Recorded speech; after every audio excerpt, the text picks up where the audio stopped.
Norteamérica es hogar de los enormes países de Canadá, Estados Unidos y México. Y escondida en una pequeña esquina está Francia.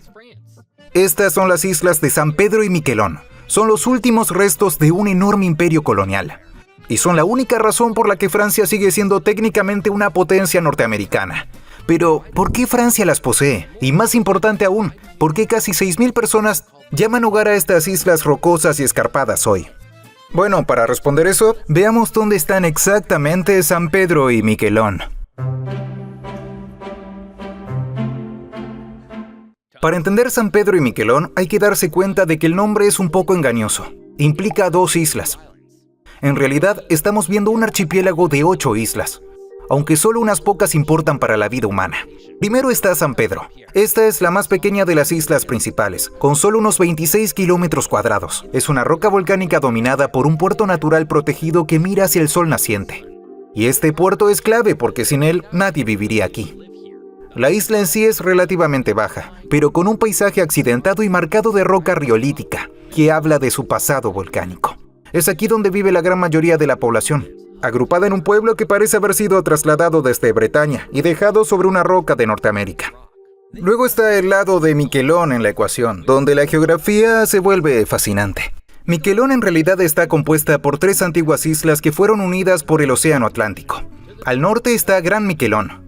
Al sur está la Anglada, a veces llamada Pequeño Miquelón, y conectándolas hay una de las características geográficas más peligrosas y visualmente impactantes del Atlántico Norte, la duna. Ahora, la duna no es solo una playa, es un istmo de 12 kilómetros de largo. Hace siglos, Miquelón y la Anglada eran islas separadas, divididas por un banco de arena que eran una pesadilla para los marineros. Con el tiempo, sin embargo, las corrientes oceánicas depositaron suficiente arena para crear un puente terrestre permanente, fusionando las islas. Pero este puente tuvo un costo. Las aguas que rodean este istmo son un cementerio. Antes de la navegación moderna, cientos de barcos naufragaron en la niebla tratando de pasar entre las islas, solo para descubrir que el paso se había cerrado. Hoy puedes cruzarlo en auto viendo restos de cascos sobresaliendo de la arena. Un recordatorio sombrío de que aunque la geografía aquí es hermosa, no es amable. Por supuesto, geológicamente San Pedro y Miquelón no son distintos de Canadá. De hecho, son como hermanos separados de Terranova. Si retrocedemos cientos de millones de años, estas rocas ni siquiera estaban en Norteamérica. Eran parte de un microcontinente cerca de la antigua África, unido al supercontinente Gondwana, cuando el antiguo océano Jápeto se cerró y los continentes chocaron para formar Pangea. Estas rocas quedaron soldadas al borde de Norteamérica. Y cuando Pangea se rompió para formar el océano Atlántico que conocemos hoy, este fragmento se quedó con Canadá en lugar de unirse a lo que sería Europa o África. Esto significa que cuando pisas el granito y la roca volcánica de San Pedro, estás caminando sobre tierra que ha viajado miles de kilómetros por la superficie de la Tierra para estar aquí. Pero aunque el suelo bajo tus pies es antiguo, las fuerzas que lo moldean hoy siguen muy vivas y son húmedas. La geografía física de San Pedro y Miquelón está definida menos por la tierra y más por el agua que la rodea. El archipiélago está justo en el borde de los grandes bancos, una serie de mesetas submarinas donde el agua es excepcionalmente poco profunda, a veces de solo 50 a 100 metros. Esta ubicación convierte a las islas en el punto cero de una enorme colisión hidrológica. Desde el norte tienes la corriente del Labrador, que trae agua helada y icebergs desde el Ártico. Desde el sur tienes la corriente del Golfo, que trae agua cálida tropical desde el Caribe. Cuando estos 2 titanes chocan, pasan 2 cosas. Primero, remueven nutrientes del fondo del océano. Esta mezcla crea una de las zonas de mayor biomasa del planeta. El plancton explota aquí, lo que alimenta peces pequeños, que a su vez alimentan bacalao. Muchísimo bacalao. Esta geografía biológica es la razón por la que los europeos cruzaron el océano en el siglo XVI. Pero la segunda cosa que crea esta colisión es la niebla. San Pedro y Miquelón son de los lugares más neblinosos de la Tierra. Cuando el aire cálido y húmedo sobre la corriente del Golfo choca con el aire helado sobre la corriente del Labrador, se condensa al instante. El resultado es una niebla densa e impenetrable que puede durar semanas. Ahora, el clima aquí se clasifica como oceánico, pero solo un poco. Es ventoso, húmedo y crudo, y las islas son golpeadas por los vendavales del Atlántico Norte que dejan los árboles desnudos. De hecho, Miquelón y la Anglada tienen los únicos bosques importantes del archipiélago. Bosques boreales de abeto y abeto balsámico, que crecen bajos y retorcidos, conocidos como madera torcida, moldeados por el viento constante. Básicamente, no es un lugar fácil para vivir. Casi no tiene tierras cultivables, no tiene recursos naturales como petróleo o metales preciosos accesibles en la superficie. Según cualquier métrica geográfica convencional, estas islas deberían estar deshabitadas y ser refugios de aves. Y aún así, si miras el puerto de San Pedro hoy, verás carreteras pavimentadas, panaderías francesas y casi 6.000 ciudadanos europeos. Antes del Imperio francés en Norteamérica, nada era permanente. Todo lo que construyeron terminó borrado, excepto un pequeño punto. Hubo un momento en la historia en que la América francesa no eran solo un par de islas rocosas, era un imperio colonial colosal. En su apogeo a inicios del siglo XVIII, Nueva Francia se extendía desde las frías costas de la bahía de Hudson hasta el cálido delta de Nueva Orleans. Cubría los grandes lagos, el valle del río San Lorenzo y el vasto interior del continente. Era un imperio de pieles, fe y fuertes, y era mucho más grande que las 13 colonias británicas originales. Claro, si miras el mapa de Norteamérica hoy, ese imperio ha desaparecido por completo. Borrado. Bueno, casi, porque Francia aún tiene presencia en San Pedro y Miquelón. Entonces, ¿cómo perdió Francia un continente entero, pero conservó estas dos rocas envueltas en niebla? La historia empieza en el siglo XVI. Mientras los españoles saqueaban oro en el sur, los franceses descubrieron otro tipo de tesoro en el norte, el bacalao. Verás, los grandes bancos estaban llenos de peces. En la Europa católica, donde comer carne estaba prohibido los viernes y en Cuaresma, el bacalao valía como moneda. Y mucho antes de que existieran asentamientos permanentes en Quebec o Montreal, pescadores franceses viajaban a San Pedro, secaban su captura en sus costas rocosas y regresaban a Europa con las bodegas llenas de oro en forma de pescado. Así que durante más de un siglo, estas islas no fueron realmente una colonia tradicional. Eran una industria estacional. Los hombres llegaban en primavera, construían refugios temporales, pescaban hasta sangrar, salaban el pescado y se iban antes de que el hielo del invierno los atrapara. Pero cuando Francia empezó a establecerse en Quebec y Acadia, hoy Nueva Escocia, San Pedro y Miquelón se volvieron un punto estratégico. Eran la puerta de entrada al Golfo de San Lorenzo, los guardianes de Nueva Francia. Y eso los convirtió en objetivo. Durante casi un siglo, estas islas nunca parecieron tener un gobernante colonial permanente. Entre 1690 y 1815 cambiaron de manos entre Francia y Gran Bretaña 9 veces. Cada vez que iban a la guerra en Europa, enviaban flotas a Norteamérica para capturar las islas del otro. El patrón era brutal y repetitivo. Los británicos llegaban, quemaban los asentamientos franceses y deportaban a la población a Francia. Años después se firmaba un tratado de paz. Los franceses regresaban, reconstruían sus casas y volvían a pescar. Este ciclo de destrucción y renacimiento ocurrió tantas veces que los habitantes desarrollaron una resistencia sombría. Pero el evento más importante ocurrió en 1763, al final de la Guerra de los 7 años. Esta guerra, conocida en América como la Guerra Franco-Indígena, fue un desastre para Francia. Fueron derrotados por los británicos en todo el mundo. Cuando llegó el momento de negociar el Tratado de París en 1763, Francia tuvo que tomar una decisión humillante. Podía intentar conservar Canadá o mantener sus islas del Caribe como Guadalupe y Martinica. Para sorpresa de lo que hoy es el Canadá francófono, eligieron el Caribe. En ese momento, el comercio del azúcar era muy rentable, mientras que Canadá fue despreciado por el filósofo Voltaire como solo unas pocas hectáreas de nieve. Así que Francia cedió toda Canadá a Gran Bretaña. El imperio de Nueva Francia había llegado a su fin. Pero Francia tenía una exigencia específica. Necesitaban pescado. Insistieron en mantener un punto en el Golfo de San Lorenzo para apoyar su flota pesquera. Los británicos, sintiéndose generosos por la victoria y queriendo evitar otra guerra, aceptaron dejarles a Francia 2 pequeñas e insignificantes islas, San Pedro y Miquelón, pero con condiciones. No podían fortificarlas. Sin cañones, sin murallas, sin ejércitos, solo una estación pesquera. Así, mientras la bandera tricolor bajaba en Quebec y Louisbourg, seguía ondeando en San Pedro. Pero la historia también está tristemente ligada a la tragedia de los acadianos.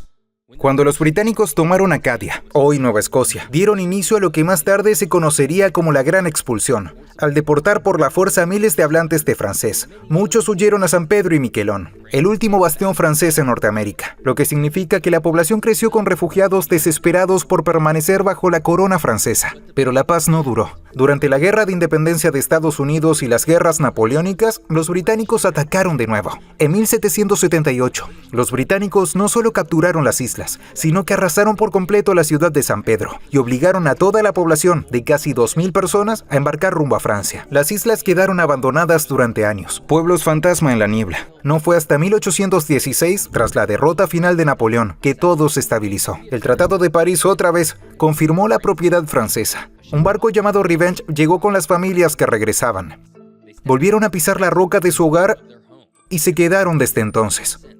Hay un último capítulo extraño en su historia que casi le cuesta a Francia las islas en el siglo XX. Durante la Segunda Guerra Mundial, después de que Francia cayera ante la Alemania nazi, San Pedro y Miquelón quedaron bajo el control del régimen de Vichy, el gobierno títere pro-alemán en Francia. Esto significaba que justo frente a la costa de Canadá, una importante potencia aliada, había un territorio técnicamente leal a Hitler. Era una pesadilla geopolítica.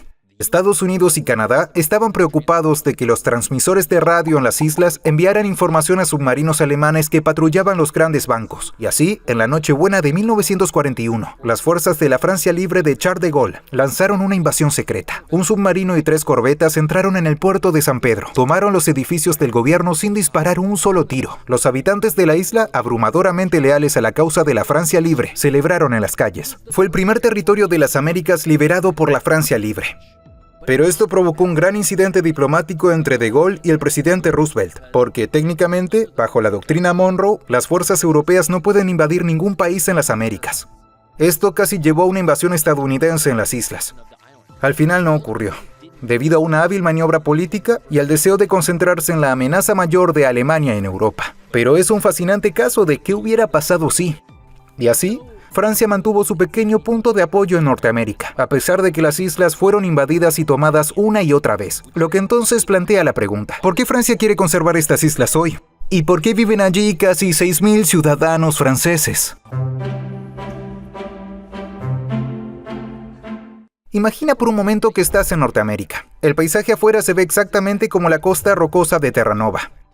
De hecho, en un día despejado, puedes ver la provincia canadiense fácilmente. Pero cuando vas a comprar un café, el dependiente te saluda con un bonjour, en lugar del hello de Terranova. El enchufe en la pared es europeo de 2 clavijas y entrega 220 voltios. Y cuando vas a pagar, realmente no quieren tus dólares canadienses. Aunque pueden aceptarlos, generalmente prefieren euros. Y entonces, la primera pregunta que la mayoría se hace al visitar es: ¿por qué? ¿Por qué Francia, un país con sus propios retos económicos, gasta millones de euros cada año para mantener a una población de 6.000 personas al otro lado del Atlántico? La pesca de bacalao, la razón original de la colonia, colapsó a inicios de los años 90. No hay auge petrolero. No hay una base militar estratégica. La respuesta está en realidad en la proyección de la cultura francesa. Para Francia, San Pedro y Miquelón no es solo una colonia, es una declaración. Demuestra que Francia sigue siendo una potencia global con territorio en cada océano. Renunciar a estas islas sería admitir un declive, una rendición final de su historia en Norteamérica. Así que París paga. Y paga mucho. La economía de San Pedro y Miquelón es en gran medida artificial. Funciona gracias a lo que básicamente son subsidios desde la Francia continental. Una gran parte de la fuerza laboral está empleada por el Estado. Los maestros, los médicos, la policía y los burócratas reciben salarios según estándares franceses, a menudo con un extra por vivir en el extranjero. Ese dinero luego circula por panaderías, bares y tiendas, creando un nivel de vida sorprendentemente alto. Pero esta existencia subsidiada casi se vino abajo en los años 90. No por dinero, sino por un mapa. Si miras un mapa marítimo de la región, verás una de las fronteras más extrañas del mundo. A finales del siglo XX, los países empezaron a reclamar zonas económicas exclusivas que se extienden 200 millas náuticas desde sus costas, lo que les permite controlar los derechos de pesca y minerales en esas aguas. Francia miró a San Pedro y Miquelón y dijo: bueno, tenemos islas aquí, así que reclamamos una zona de 200 millas que se extiende hacia el sur en el Atlántico. Canadá miró el mismo mapa y dijo: de ninguna manera, esas islas están rodeadas por aguas canadienses. canadienses. Tienen un círculo de 12 millas y nada más. El conflicto se intensificó. Hubo arrestos de barcos pesqueros, hubo tensos intercambios diplomáticos. Finalmente, en 1992, un tribunal internacional tomó una decisión que no dejó satisfecho a nadie. Le otorgaron a Francia una zona de 44 kilómetros alrededor de las islas y, de forma extraña, una franja larga y estrecha de agua de solo 17 kilómetros de ancho que se extiende 322 kilómetros hacia el sur. Parece exactamente una cerradura. Y esta cerradura le da a Francia acceso a aguas internacionales sin pasar por la zona de Canadá, pero los dejó completamente fuera de las zonas de pesca más ricas. Fue un golpe mortal para su industria pesquera, obligando a las islas a cambiar por completo hacia su modelo económico actual, turismo y subsidios franceses. Pero antes de depender de los subsidios, los isleños tenían una forma más